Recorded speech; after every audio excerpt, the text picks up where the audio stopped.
यदि प्रेम का मतलब सिर्फ पा लेना होता तो हर हृदय में राधा कृष्ण का नाम नहीं होता। मैं ना तो तुम्हारी महंगी भेंट से प्रसन्न होता हूँ, ना दिखावटी दान दयालुता से। अगर मेरे मन को हरना है तो मुझे प्रेम से पुकारो, मैं हाजिर हो जाऊँगा। प्रेम वो नहीं जो इजहार किया जाए, प्रेम तो वो है जो महसूस किया जाए। प्रेम वो नहीं जो पाया जाए, प्रेम तो वो है जो जिया जाए। सच्चा प्रेम वो होता है जिसमें दूर रहने के बाद भी हर पल दिल में उसी इंसान का नाम हो। प्रेमी का सबसे बड़ा सहारा उसका प्रेम ही होता है। जिस प्रेम में प्रमाण देना पड़े वह प्रेम नहीं है। प्रेम को प्रमाण की नहीं, समझने की जरूरत होती है। जिससे प्रेम करते हो उसे समझने की कोशिश करो। परखने के लिए तो सारी दुनिया पड़ी है। सृष्टि में एक प्रेम ही है जो लाख प्रयत्न करो खत्म करने का, लेकिन वो बढ़ता ही जाता है। प्रेम अगर सच्चा होगा तो वो आपकी परीक्षा नहीं प्रतीक्षा करेगा। जिस पर राधा को गुमान है यही वही कृष्ण है जो राधा के दिल हर जगह विराजमान है। समय देखकर नहीं, समय देकर प्रेम करना सीखो। जहाँ आपकी कोई कीमत नहीं है वहाँ पर रुकना अनुचित है, चाहे वो किसी का घर हो या किसी का दिल। प्रेम में कोई वियोग नहीं होता। प्रेम ये अंतिम योग है, अंतिम मिलन है। दिल से जो दिया जा सकता है वो हाथ से नहीं, और मौन से जो कहा जा सकता है वो शब्द से नहीं। अपने कभी छोड़कर नहीं जाते, और जो चले जाए वो अपने नहीं होते। प्रेम सुख के साथ दुख भी लाता है, पर जो उस दुख को सुख समझता है उसका प्रेम शुद्ध और सच्चा है। जब किसी के साथ भूत वर्तमान और भविष्य समय के विचार आते हैं, बस वहीं से प्रेम का जन्म होता है। किसी से प्रेम करने की कोई वजह नहीं होती। प्रेम तो सिर्फ प्रेम है। यदि वजह है तो वो प्रेम नहीं, पसंद है। जो मनुष्य से प्रेम नहीं कर सकता वह परमात्मा से कभी प्रेम नहीं कर सकता। सब कुछ झूठा हो सकता है मगर प्रेम में बहाए आंसू नहीं। प्रेम और आस्था दोनों पर किसी का जोर नहीं। ये मन जहाँ लग जाए वहीं ईश्वर नजर आता है। प्रेम में दर्द हर एक को मिलता है, बस जो सह जाता है वो प्रेम निभा जाता है। मुक्ति की इच्छा का अंत हो जाना ही मुक्ति है, और प्रेम की तलाश का अंत हो जाना ही प्रेम है। हर एक चीज़ तब तक सुंदर है जब तक आप उसे प्रेम करते हैं। कभी कभी उनसे भी दूर होना पड़ता है जिनके साथ हम पूरी ज़िंदगी गुजारना चाहते हैं। ज़िंदगी में सच्चे प्रेम का मतलब सिर्फ वही जानता है जिसने कभी सच्चा प्रेम करके खो दिया हो। प्रेम तो आखिर प्रेम है, आज नहीं तो कल जरूर होगा। प्रेम में स्वतंत्रता दी जाती है, अधिकार नहीं पाया जाता। प्रेम का अर्थ है कि सभी सुख दुख और मोह से परे रहना। शादी करने के बाद किसी और से प्रेम करना गलत है, तो प्रेम होने के बाद किसी और से शादी करना भी गलत है। अहंकार करने पर इंसान की प्रतिष्ठा, वंश, वैभव तीनों ही चले जाते हैं। विश्वास ना हो तो रावण, कौरव और कंस का अंत देख लो। मुश्किल वक्त हमारे लिए आईने की तरह होता है जो हमारी क्षमताओं का सही आभास हमें कराता है। सभी प्रकार के हथियारों में समय ही सर्वोपरि है, क्योंकि समय सब कुछ मार देता है। किसी दूसरे के जीवन के साथ पूर्ण रूप से जीने से अच्छा है कि हम अपने स्वयं के भाग्य के अनुसार अपूर्ण जिए। परिवर्तन ही इस संपूर्ण संसार का नियम है। इसलिए व्यक्ति को कभी अपने वर्तमान पर घमंड नहीं करना चाहिए। अपने काम पर अपना दिल लगाओ, लेकिन इसके इनाम पर कभी नहीं। इस संसार में देखने के लिए बहुत सारे खूबसूरत स्थान हैं, पर सबसे खूबसूरत जगह है बंद आँखों से अपने भीतर देखना। प्रेम का अर्थ विवाह करना नहीं होता, बल्कि पूरी निष्ठा के साथ समर्पण करना होता है। व्यक्ति को अपने आप को सदैव ईश्वर को समर्पित कर देना चाहिए, तभी वह दुखों, चिंता और परेशानियों से मुक्त रह सकता है। माफ़ करना और शांत रहना सीखिए। वो एक ऐसी ताकत बन जाएगी कि पहाड़ भी रास्ता देंगे। व्यक्ति को अपने इंद्रियों को वश में रखने के लिए बुद्धि और मन को नियंत्रित रखना होगा। जो होने वाला है वो होकर ही रहता है, और जो नहीं होने वाला वह कभी नहीं होता। ऐसा निश्चय जिनकी बुद्धि में होता है उन्हें चिंता कभी नहीं सताती है। किसी भी व्यक्ति को ना तो समय से पहले और ना ही भाग्य से अधिक कुछ मिलता है, लेकिन उसे सदैव पाने के लिए प्रयत्नशील रहना चाहिए। श्री कृष्ण कहते हैं, इंसान हमेशा अपने भाग्य को कोसता है, ये जानते हुए भी कि भाग्य से भी ऊंचा उसका कर्म है जो स्वयं के हाथों में है। व्यक्ति को आत्मज्ञान के माध्यम से संदेह रूपी अज्ञानता को समाप्त करना चाहिए। मैं उन्हें ज्ञान देता हूँ जो सदा मुझसे जुड़े रहते हैं और जो मुझसे प्रेम करते हैं। सत्य कभी दावा नहीं करता कि मैं सत्य हूँ, लेकिन झूठ हमेशा दावा करता है कि सिर्फ मैं ही सत्य हूँ। परिवर्तन संसार का नियम है। समय के साथ संसार से हर चीज परिवर्तन के नियम का पालन करती है। हालांकि मैं भूत, भविष्य और वर्तमान काल के तीनों जीवों को जानता हूँ, लेकिन मुझे वास्तव में कोई नहीं जानता है। संयम, सदाचार, स्नेह एवं सेवा ये गुण भली भांति संगत के बिना नहीं आते। जिस प्रकार से प्राकृतिक मौसम में बदलाव आता है, ठीक उसी प्रकार से जीवन में भी सुख दुख आता रहता है। वह कभी अस्थायी नहीं रहते हैं। इस जीवन में ना कुछ खोता है ना व्यर्थ होता है। जो लोग परमात्मा को पाना चाहते हैं वह ब्रह्मचर्य का पालन करते हैं। भगवान श्री कृष्ण कहते हैं, मैं इस संसार का सुगंध हूँ, अग्नि की उष्मा हूँ और समस्त जीवित प्राणियों का आत्म संयम हूँ। मन में कभी डर पैदा मत होने दो। वो वास्तविक नहीं है। वो ना तो कभी था ना कभी होगा। इसके विपरीत जो वास्तविक है वह हमेशा से था और उसे ना तो बदला जा सकता है ना कभी नष्ट किया जा सकता है।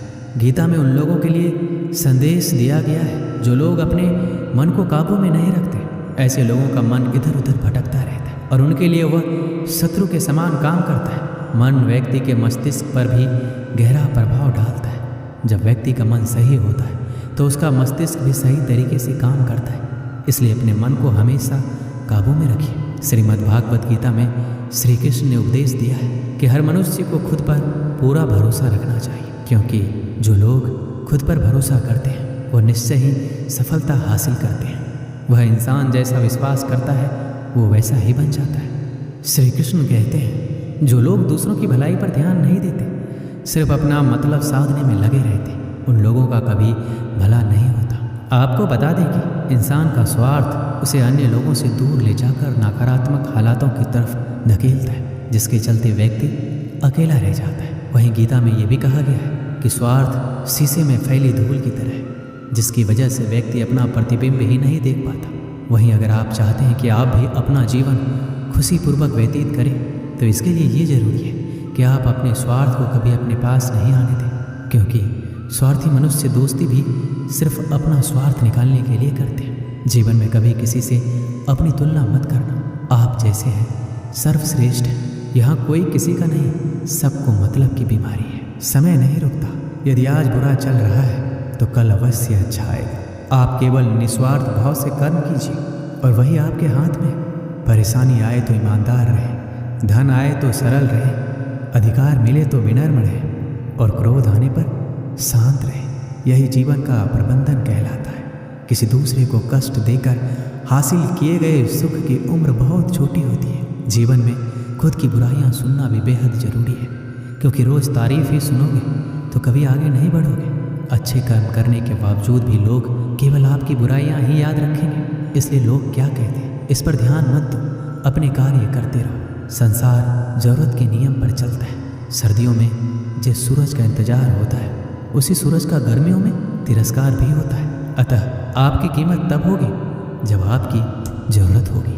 अभिमान को आने मत दो और स्वाभिमान को जाने मत दो। अभिमान तुम्हें उठने नहीं देगा और स्वाभिमान तुम्हें कभी गिरने नहीं देगा। कर्म में विश्वास रखो। आपको अपनी अपेक्षाओं से सदैव अधिक मिलेगा। मांगना नहीं, कमाना सीखो। फिर चाहे इज्जत हो या दौलत, सोच का ही तो फर्क होता है। वरना समस्याएं आपको कमज़ोर करने के लिए नहीं बल्कि मजबूत बनाने के लिए आती है। जिस दिन आप अपनी हंसी के मालिक खुद बन जाओगे तब आपको कोई भी रुला नहीं सकता। अगर कोई आपसे मांगे तो दे दिया करो, क्योंकि भगवान ने आपको देने वालों में रखा है, मांगने वालों में नहीं। समझदार इंसान का दिमाग चलता है और नासमझ इंसान की जुबान। गरीब रहोगे तो कोई ध्यान नहीं देगा। मेहनत करोगे सब हंसेंगे और कामयाब होंगे तो सब जलेंगे। ताकत अपनी शब्दों में डालो, आवाज़ में नहीं, क्योंकि फसल बारिश से उगती है, बाढ़ से नहीं। याद रखना, अच्छे वक्त को देखने के लिए बुरे वक्त को भी झेलना पड़ेगा। सेवा सबकी करो, लेकिन आशा किसी से मत रखो, क्योंकि सेवा का असली मूल्य भगवान ही देते हैं। खुद को काट कर भी रख दोगे तो ये दुनिया आपसे खुश नहीं होगी। इसलिए वो करो जो मन चाहे, वो नहीं जो दुनिया चाहे, क्योंकि दुनिया की पसंद को बदलते वक्त नहीं लगता। घमंड के अंदर सबसे बुरी बात ये होती है कि वो आपको कभी महसूस नहीं होने देगा कि आप गलत हैं। जिंदगी में दो चीज़ों का कभी घमंड मत करना, पैसा और सुगंध। गरीबी आते देर नहीं लगती और चेहरा किसी हादसे में बदलते जरा भी वक्त नहीं लगता। जितना कम बोलोगे उतना ज़्यादा प्रभावशाली आपके शब्द होती जाएंगे। रिश्तों को जोड़े रखने के लिए कभी अंधा, कभी गूंगा, कभी बहरा होना पड़ेगा। यदि कहने के लिए कुछ अच्छा नहीं है तो चुप रहना एक बेहतरीन विकल्प है। कोई आज तो कोई कल बदलता है। यकीन करो, सब बदलते हैं। दुनिया बड़ी भुलक्कर है, वो तो उतना ही याद रखती है जितने से उसका मतलब होता है। सहारा कोई कोई ही देता है, धक्का देने को हर शख्स तैयार बैठा है। अपनी कमियों को केवल हम दूर कर सकते हैं और कोई नहीं, बल्कि सब केवल इसका फ़ायदा उठाना जानते हैं। ज़िंदगी जीना आसान नहीं होता, बिना संघर्ष कोई महान नहीं होता। जिस दिन आपके सामने कोई समस्या ना आए तो समझ लेना आप गलत रास्ते पर सफ़र कर रहे हैं। झूठ, धोखा और बहाने आपको कुछ पल की खुशी देंगे, लेकिन इसकी कीमत आपको भविष्य में चुकानी पड़ेगी। लोग कहते हैं पैसा रखो, बुरे वक्त में काम आएगा, लेकिन सच तो ये है कि सिर्फ श्री कृष्ण पर भरोसा रखो, वो बुरा वक्त आने ही नहीं देंगे। एक बार की बात है, सम्राट किसी बात पर अपने वजीर से नाराज हो गए। नाराजगी में उन्होंने वजीर के लिए फांसी की सज़ा का ऐलान कर दिया। फांसी का समय शाम के 6 बजे निश्चित किया गया। फांसी की सज़ा दिए जाते समय वजीर दरबार में उपस्थित नहीं था। सम्राट ने सैनिकों को आदेश दिया, जाओ जाकर वजीर को बता दो, शाम को ठीक 6 बजे उसे फांसी पर लटका दिया जाएगा। सम्राट का आदेश मान सैनिक की एक टुकड़ी वजीर के घर पहुंची। उसके घर को चारों ओर से घेर लिया गया। कुछ सैनिक घर के अंदर गए। अंदर जाने पर उन्होंने देखा कि वहाँ तो जश्न का माहौल है। उस दिन वजीर का जन्मदिन था। उसके घर पर रिश्तेदारों और दोस्तों की चहल पहल थी। संगीत बज रहा था, नाच गाना चल रहा था, पूरे घर में पकवान की खुशबू फैल रही थी। कुल मिलाकर वहाँ माहौल बड़ा खुशनुमा था। सैनिकों ने भरी महफिल में ऐलान कर वजीर को फांसी की सज़ा के बारे में बताया। ये भी बताया कि फांसी शाम 6 बजे दी जाएगी। ये ऐलान सुनकर वहाँ मौजूद हर शख्स हैरान रह गया। फौरन संगीत और नाच गाना बंद कर दिया गया। रिश्तेदार, दोस्त और परिवारजन उदास हो गए। तभी कमरे में छाई खामोशी में वजीर की आवाज़ गूंजी, ऊपर वाले का लाख लाख शुक्रिया कि उसने फांसी के लिए शाम 6 बजे तक का वक्त दे दिया। तब तक हम सब जश्न मना सकते हैं। वजीर की बातें सुनकर दोस्तों, रिश्तेदारों और परिवारजनों ने कहा, कैसी बात कर रहे हो? फांसी की सज़ा सुनाई गई है और तुम जश्न मनाना चाहते हो? वजीर ने किसी तरह सबको समझाया और जश्न फिर से शुरू करवाया। दोस्त उदास थे, लेकिन वजीर की खुशी के लिए जश्न में शामिल हो गए। ये खबर सैनिकों द्वारा सम्राट तक पहुंच गई। सम्राट पूरा माजरा जानने के लिए वजीर के घर पहुंच गया। वहां पहुंचकर जब उसने सबको जश्न मनाते हुए देखा तो वह भी दंग रह गया। उसने वजीर से कहा, तुम पागल हो गए हो क्या? शाम 6 बजे तुम्हें फांसी पर लटका दिया जाएगा और तुम जश्न मना रहे हो? वजीर बड़े ही अदब से बोला, हुजूर, आपको बहुत बहुत शुक्रिया कि आपने फांसी का वक्त शाम 6 बजे निश्चित किया है। इस तरह मुझे शाम 6 बजे तक का वक्त मिल सका। यदि आप मुझे ये वक्त ना देते तो मैं अपने परिवार, दोस्तों और रिश्तेदारों के साथ जश्न कैसे मना पाता? फांसी पर लटकने से पहले मेरे पास शाम तक का वक्त है, तो ये मैं जाया क्यों करूँ? मेरे पास जितना भी वक्त है उसे मैं खुशी खुशी गुजारना चाहता हूँ। ये बात सुनकर राजा ने वजीर को गले लगा लिया और कहा, जिस इंसान को वक्त की कदर है, जो ज़िंदगी का हर लम्हा खुशी खुशी गुजारना चाहता है, उसे मौत कैसे दी जा सकती है? उसे जीने का पूरा हक है। तुम्हारी बातों ने हमारा दिल खुश कर दिया। तुम्हारी फांसी की सज़ा माफ़ की जाती है। दोस्तों, इस कहानी से हमें यही सीख मिलती है, ज़िंदगी खूबसूरत है, इसका हर लम्हा खुशी के साथ गुजारें। ये ज़रूर है कि ज़िंदगी में कई बार मुश्किलों से भरा वक्त सामने आ खड़ा होता है और हम परेशान हो जाते हैं। ऐसे में हम ज़िंदगी जीना ही छोड़ देते हैं। मुश्किलों से हारे नहीं, उसका सामना करें और खुशी के साथ करें। जो भी समय आपके पास है उसका पूरा सदुपयोग करें। ये ज़िंदगी बार बार नहीं मिलने वाली, इसे खुलकर जिए। दोस्तों, इस वीडियो में बस इतना ही। मिलते हैं अगले वीडियो में। अपना ख्याल रखिएगा। जय श्री कृष्ण।